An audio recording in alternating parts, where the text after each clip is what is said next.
حافظ عبد المتین کرناٹک سے معلوم کرتے ہیں ایصال ثواب کا صحیح طریقہ کیا ہے؟ ایصال ثواب کا کوئی مخصوص طریقہ شریعت میں متعین نہیں ہے، نہ اس کے لیے کوئی خاص دن مقرر ہے کہ 30ویں دن، 10ویں دن، 40ویں دن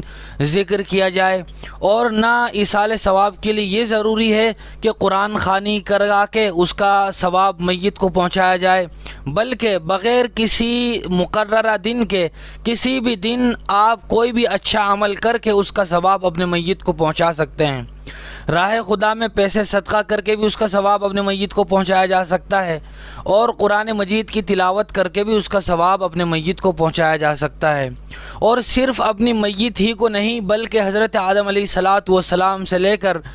فی الحال جتنے لوگ بھی اس دنیا سے رخصت ہو چکے ہیں ان کو بھی قرآن مجید کا ایصال ثواب کیا جا سکتا ہے۔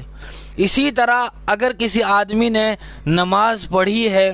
اوابین کی، چاشت کی، تو اس کا ثواب بھی اپنے میت کو پہنچایا جا سکتا ہے۔ لیکن آج کل ایصال ثواب کے لیے جو 3 10واں اور 40واں کے نام سے دن مقرر ہیں، ایسے دنوں کی شریعت میں کوئی حقیقت نہیں ہے، بلکہ بسا اوقات یہ دن بدعت ہو جاتے ہیں جب ان دنوں میں ثواب سمجھ کر ایصال ثواب کے لیے مخصوص اعمال کیے جاتے ہیں۔